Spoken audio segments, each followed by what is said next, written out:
The oral tradition of performance storytelling is perhaps one of the oldest and most time-honored means of expression across human history. Today, we express ourselves on stages and recorded works across the world in so many different ways, but there are still a few foundational principles that have stood the test of time.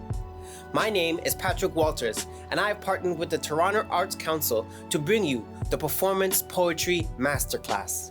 In this masterclass, I'll be enlisting the help of some amazing artists to help me share this knowledge with you.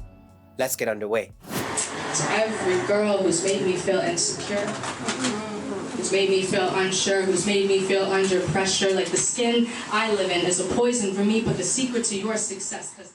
Hi there, my name is Desiree McKenzie, and this portion of the masterclass is going to be about writing with the intention to perform and some of the foundational tools for writing for the stage. I was 17 when I first started performing, and the first time I did it was so cool, saying my truth to an audience and hearing their response and hearing what they resonated with. So here are some of my tips and tricks for writing to perform.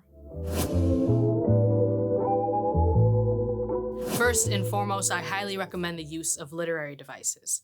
This can take your audience for a ride with your writing by, not just saying what something is, but how it really feels. This is an important way to drive your message and tap into the parts of it that have inspired you to write about that topic, beyond just the story or the concept in and of itself. Some popular ones you can use are similes, which is comparing two things using like or as. This is when you say, her eyes shined like the stars, or he walked as slow as a sloth. Now, this isn't meant to be literal, but it's just, adding a really interesting comparison to really make the audience think a little deeper about what you mean when you talk about someone's eyes shining like the stars. The next literary device is metaphors, which is when you apply a word or phrase to something it wouldn't normally be compared to. But you don't use like or as. So you could say, life is a highway, or you are a shining star. Different things like that, as long as you don't use like or as. One thing to keep in mind with metaphors is you're being very certain. You're saying something is, or something was something, not that it is like, or not that it's as much as or as little as. That's one thing to keep in mind with metaphors. The next literary device sort of encompasses them all, but it's imagery, which is visually descriptive language. So, if in your poem you're talking about when you sat on a beach, you wouldn't just say, I sat on a beach. Describe what the sand felt like. It was like brown sugar falling between your hands as you watched the waves curl over themselves. Be really, really visual and descriptive and have fun with it. And imagery is the perfect way to do that.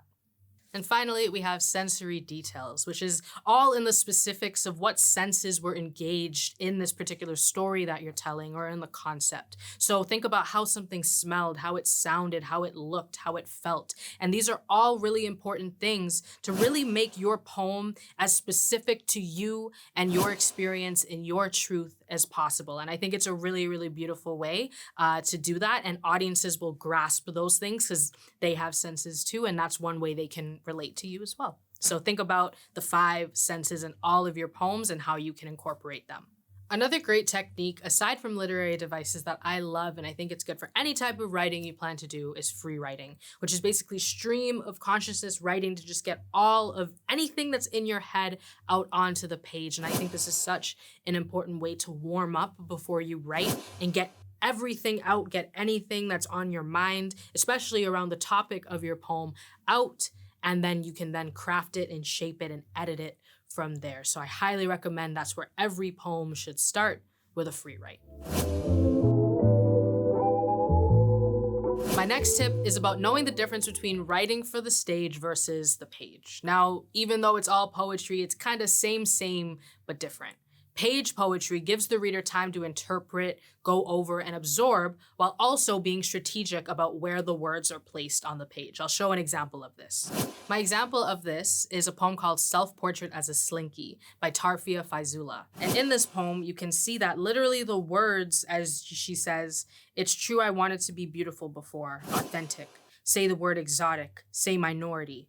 And then that stanza is sort of written in sort of a slinky sort of block text that obviously adds to the theme of the poem, which I think is a really great opportunity. And while this can be read out loud, there's so much value of what it has on the page to offer. Stage poetry, on the other hand, demands to be lifted from the page and said in the poet's voice. But there isn't as much time for the audience to absorb as, the poem isn't something they can see right in front of them.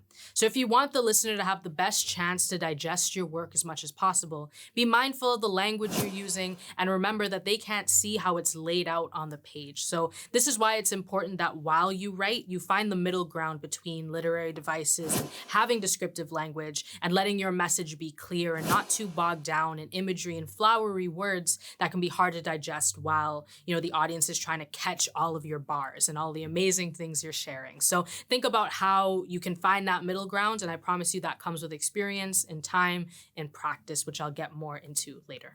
So think about how you might describe things in your poem in maybe shorter, more succinct ways for the stage, as sometimes there's time limits to performances that you might do. So when you're writing on the page, the length can vary and there's not necessarily a limit. So that's one thing to keep in mind. Your writing can also be as detailed and as thought out as you want, but the audience can only pick up on so much. Some parts of the audience might hear one really great line that you had, and then some, it might go over their heads, but that's normal and that's totally okay as long as your message is authentic and true to your voice. Another way to enhance your writing for the stage is looking for opportunity to tap into certain pockets and strengths you have as a performer. So maybe there's some fun rhymes, alliterations, and pauses that you can take that the audience can latch onto in order to stay engaged and keep their ear as focused and as in it as possible. My final tip is probably the most important when it comes to preparing your writing for the stage. It's sharing. Now, this can be with family, friends, your fellow artists, anyone who's willing to listen, and you can ask them, what really resonated with you? What are you not sure about? And just have discussions, and that might even further your writing even more, just getting their input. And that's such an important place to start and such a way to practice your performing before you even have to get up on a stage in front of people you don't know. Using Google Docs is a really, really great way to do this as well. If you can't share with someone one-on-one, you can send them the poem and they can input their thoughts or comments on specific parts or specific words that they might want you to expand on or they really like. Google Docs are a poet's everything, and I promise you it will help you as well. One thing to keep in mind, especially with editing, is the fact that the poem isn't done until you say it is. So you can always be evolving it and changing it. And the more you get in front of different audiences and the more you share with people, the more you might say, hey, that word didn't sound right, or let me repeat this, or let me try to rhyme this. Anything like that you can do, and you have that luxury too. And again, the more practice you get, the better. So maybe set a goal for yourself of with each new poem that you write, maybe have a new person who you haven't read your work to hear it. And again, these are all ways to get you primed and ready for the stage. And one way you can do that once you are ready to take it into public is go to as many open mics in your community or poetry slams. Anywhere you can share is so, so important. And I can honestly say is where I got most of my experience. And I met some amazing, amazing people who I know will be lifelong friends and mentors to me. So I encourage you to start there. One common question I get asked so often is, how do you feel so comfortable getting in front of people? How do you battle stage fright, everything like that? And honestly, the one thing I can say is practice, practice, practice. The more you get up in front of people sharing, or even the more you share with a close friend, is all expanding your ability to share and to read your truth out loud. So to summarize, my 3 points for writing for the stage starts with literary devices and free writing. Then we jump to knowing the difference between writing for the page versus the stage. And of course, sharing and getting up there as much as possible and sharing your truth and your authentic self. Look, let the truth be revealed in a moment. I ain't losing the thrill, homes gotta choose to be still though, cause it can feel like my will's in a corner. Regardless, I'ma will what I wanna. Bringing soul food to the potluck. Y'all done stocked up, you can trust in this product, yo, they whole system got us like we got. Peace and love, y'all. I go by the name of Erik Flow. I'm a hip-hop artist who lives in the performance space. For the last few years, I've been outside. Man, I think it's safe to say I earned my stripes out there. So with that said, let's talk about your voice, the use of body language, and finding an artistic identity unique to you. You ready? All right, let's talk about the voice. Voice intonation and modulation is key when performing any kind of poetry or oratory art. You hear it all the time. Your voice is an instrument that can be adjusted, tuned, or even improved. Our voice gives life to our words and helps us to communicate our messages effectively. So how do we do it? I mean, I could break it down a little bit. Let's look at these fine skills. For example, we got pitch. Pitch isn't just for singers to think about. Hearing a variation of pitch in the voice is definitely one of the ways to stimulate the ear during any kind of performance. Even in regular speech, intonation plays a big role in getting your point across. I mean, even in regular speech, intonation plays a big role in getting your point across. Actually, even in regular speech, intonation plays a big role in getting your point across. You see what's going on right now? Stressing certain syllables in your phrases can change the meaning or context of your messaging. Exaggerating your pitch is great for creating personalized voices for the characters and the stories we tell. If you feel like you need a way to step outside who you perceivably are, try changing your voice. Let's talk about cadence or flow. Part of an artist's signature sound or style is attributed to their cadence or flow. This one is pretty dear to me. Playing with the rhythmic expression of your words is a surefire way to manipulate the energy in a room or exhibit technical prowess. It gets even cooler when you can mix that kind of stuff in with your body language, but we'll get to that. For me, I think I have a bit of a range. There's a part of my style that's very spread out and meant to give space for processing. I usually do that when I'm freestyling. I like creating the kind of vibe that makes space for spontaneity and reflection on both sides. Then there's the other side of my style that's super tight-knit and unapologetic as far as content and pace. My flow is usually faster and I'm not leaving much room for contemplation. Now it's a challenge. Can you keep up with where I'm really at? That kind of thing. Being able to be diverse is nice, but the audience probably won't mind getting familiar with your most authentic self here. Changes in volume will ultimately add dynamic range to your performance. Again, it's all about stimulation and keeping your audience intrigued and engaged. It's very easy to associate someone's volume with their emotional state. So if you're angry about something and you really want to sell it, be angry! Playing with speed is another approach to stimulate the ear and allow your audience to take in a message easily or not so easily, depending on the goal. I want to reiterate that with speed, one should consider space. At the pace you're going and giving your message, how much space is left to react or think? Being too slow is disengaging, and going too quick can be overwhelming and overstimulating. But play with that. And now let's look at articulation. With all of that said, how is your message coming across? Very clear? Are you slurring? For what effect? It has been an interesting time in the rap world. When mumble rap came to be, it was heavily scrutinized and frowned upon. But think about it. These guys did recognize that the voice is an instrument, and there is something poetic about being able to play with the articulation of language to incite curiosity and allure around your messaging and performance. So hats off to them. You obviously want to check in with your voice when working on your overall performance game. It is indeed a powerful place to start, but definitely half the battle. Body language is extremely important when it comes to performing on any stage. However you move your hands, your use of eye contact, your body posture and movements will all give the audience more information on how to interpret the emotions and ideas you have. Because we rely on our sense of sight so much, visual cues can often be stronger than vocal ones. If a performer is giving you a great vocal performance, but staring at the ground and not moving an inch, your mind will be taken out of the performance because the visual and vocal cues aren't aligning. So the question then becomes, how do I get my body language and gestures to align and even improve my vocal performance? Well, let's get into it. First, let's really think about how you're using the stage.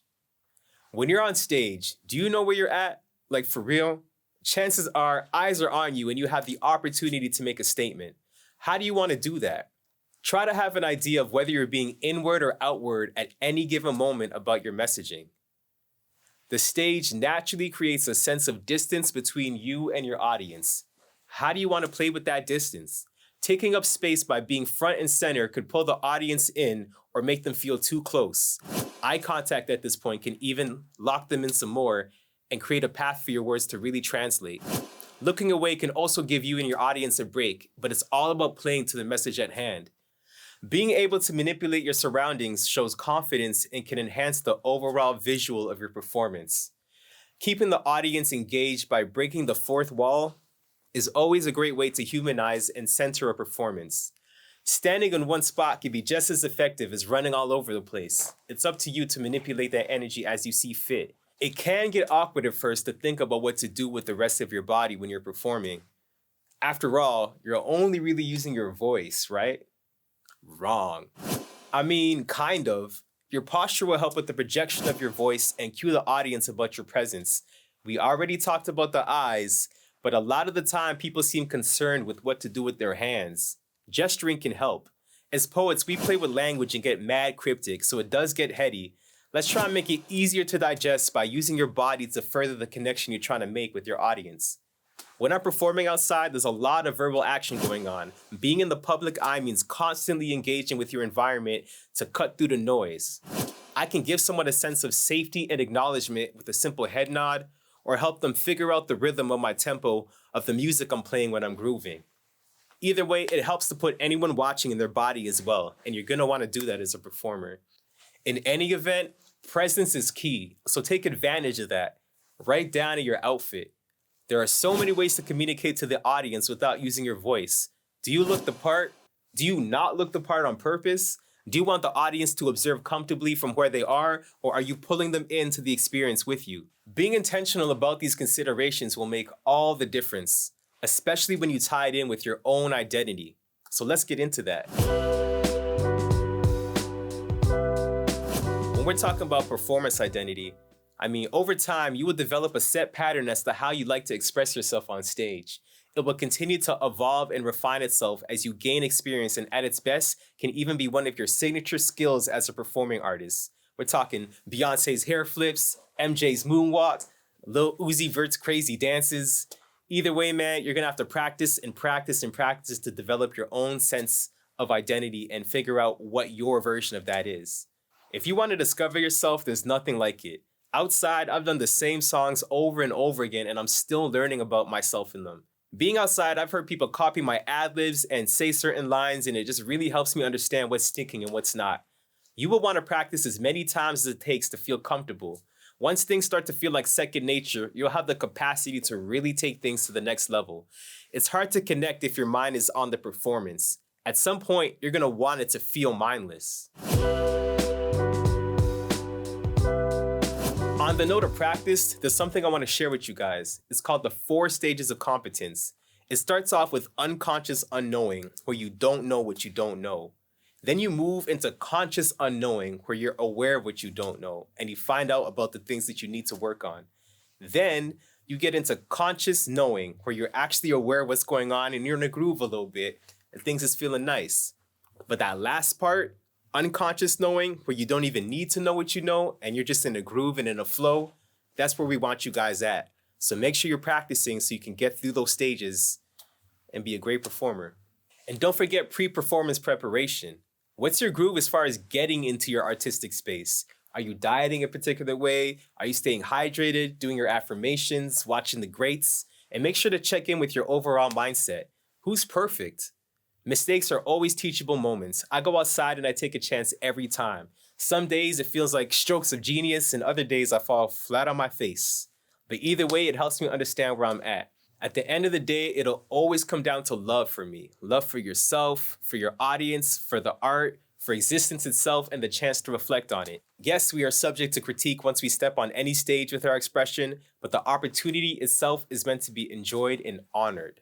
There is so much power in the spoken word. We've witnessed speeches inspire millions. Some of our favorite songs and poems just have this energetic verbiage that translates to our human experience so well. As artists, this is something to be excited about. Checking in on your voice, body language, and unique expression as an artist will keep you on top of your game as a communicator and co-creator in this thing called life. Peace. I've sacrificed my sanctity for you. Done things some people might consider heinous, but I did them all with shameless love, and besides. Now Now that you have a firm understanding of the two foundational principles of performance, which is writing and body language and projection, I want to speak to you briefly about emotions and how to best connect with your audience. From my experience, I think there are three basic tenets of understanding the emotional impact of your audience. These are conveying authenticity, mastering storytelling, and projecting a clear emotion. I want to speak to you now about the importance of authenticity and sharing stories that are your own. There are two main reasons why sharing stories that are authentic to you is extremely important. Firstly, you should never be trying to co-opt someone else's story or pretend to have lived experiences that you simply haven't had. Those are not your stories to tell. Secondly, your stories are very important and worth sharing. You have so many lived experiences that are useful to write about, and developing your authentic voice is all about understanding how to communicate those stories in an interesting way that people will care about. Understanding the stories that are yours. What was a time you felt powerful? What was a painful moment in your life that you overcame? What is a beautiful moment that you will never forget? These are all starting points of conversations that can be turned into a poem or a song. Your story doesn't have to save the world. Beginners and even experienced writers often find themselves unmotivated or unsure of what to write because they want to write the greatest poem ever or talk about the hugest topics every time they write. However, great storytelling is about finding a story that may seem small but has huge relevance in terms of meaning and value that listeners can have with it. For example, I once wrote a poem about a ladybug, but I related the experience of having it land on me to me landing here in Toronto, having moved from St. Kitts, being in a foreign land, having to navigate the unknown. Many comparisons that seem mundane, but can be hard-hitting if you deliver it well. In every story, there is a beginning, midpoint, and end. How to choose to explore that is up to you. The first fine skill of mastering storytelling is to understand what the most important part of your story is. From there, you can plan a way to build up the story until you get to the point which will create maximum impact on your audience. Is your performance about a special moment in your life? Describe the moments before that. How did your day start? What was the routine? Was it the same? At what point did you become clear to you that this moment was going to be special? How did it occur? How did that make you feel? These are all questions you should be asking yourself in order to set up the climax of your story to have as much impact as possible. Secondly, having a very impactful opening and closing. While the climax of your story is undoubtedly the most important aspect of your story, the intro and outro are almost equally important. A bad intro will bore your audience, and a bad outro can make them confused or disappointed. From an emotion standpoint, a good intro is one that engages your audience and lets them know what emotions they should be feeling. Is this a happy poem? Is it a sad one? Is it scary? Does it shift from one emotion to the other? A good intro sets this up. Similarly, a great outro reaffirms the emotions that they should be experiencing. It is also the last thing that you leave your audience with, and so you need to think deeply about what last feeling you want to give them. I often will start a poem with a somber tone, build up towards a climax in some way, and then let the audience down slowly as I wrap up my performance. Now let me talk to you specifically about how to project emotion. Des spoke earlier about how to write with the emotion, and Erik spoke about how to perform with it. So I want to speak to you about blending these two skills together and how to refine your ability to project a clear emotion. A slight quiver in your voice can project uncertainty, sadness, or frustration depending on the context. Your job as a performer is to make it clear to your audience which one of those emotions should be interpreted from your work. Overall, your audience won't remember everything you said. They may remember a word or a line that stood out, but they will always remember, even long after your performance, how they felt. What emotion was behind your performance? That is why I'm taking this time to really emphasize to you the importance of imparting your emotions onto the audience. These are the things that will bring your audience back and create that genuine artist-to-audience connection that we all crave so deeply. Now that you have all the foundational skills required to be a great performer, let me take this time to encourage you to put in the work necessary to perfect your craft. Performance art is incredibly rewarding and very special in what it gives to other people. Thank you once again to the Toronto Arts Council and the City of Toronto for making this project possible. And thank you so much for spending time with myself and the other amazing artists who shared their knowledge with us today. I truly hope that you will take what you've learned from this masterclass and be able to perfect your craft and take your skills to the next level. Peace.